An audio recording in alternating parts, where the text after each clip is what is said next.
My name is Yvonne Felix. I was born in India on the 15th of February 1941. My mum was Eileen Ann Scott, who married my father, John Theodore Gillespie, who she met in India. My dad used to work on the railways, and unfortunately he died when I was about 2, and we all lived in a little house called Hazel Villa. Well, after my dad died, we went to a school called Kalimpong, which was up at the foot of the Himalayas. Because she wasn't earning any money or wasn't employed, we got into the school and Mum didn't have to pay anything. It was a boarding school. Boarding school that was founded by a missionary called John Graham, who'd been to India and seen how the Anglo-Indian children needed help and needed homes. And he went back to Scotland and did a lot of fundraising and managed to get lots and lots of money from people around Scotland and all over the world, really. I can remember on the morning that we had to go back to school thinking, well, if I don't wake up, I won't have to go. But it never happened. India was part of the Commonwealth and had been for a number of years. And in 1947, India got its independence, and that's when there was a lot of trouble in India between the Hindus and the Muslims. I don't know why. It didn't affect us much because I was in school. I didn't know much about it. But that's when, India sort of had this partition with Pakistan, and that's when all the trouble started. In 1947, when the partition happened in India, Mum was expecting my younger sister, Brenda, and because we hadn't got any maternity hospitals where we lived, they had to go to Calcutta for her to have the baby.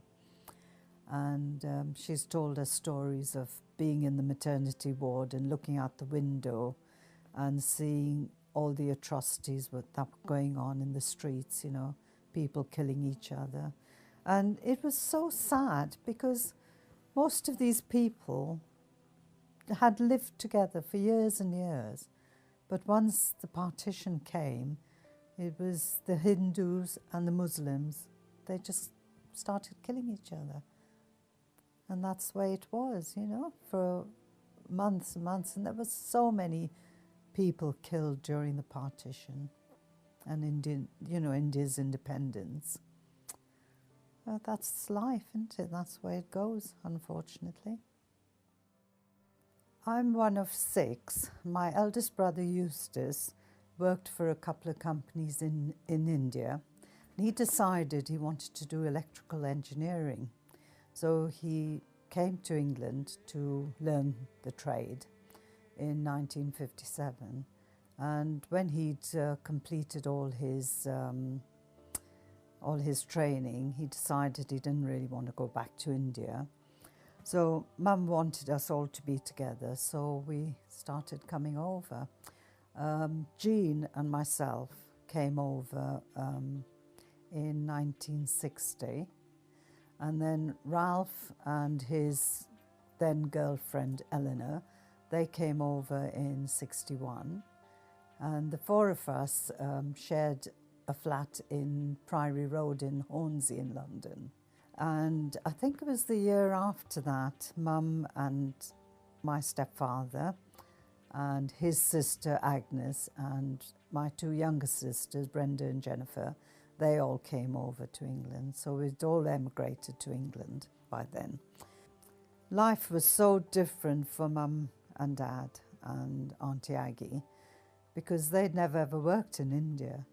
When they came to England, they had to then start doing the shopping, doing the cooking, doing the cleaning.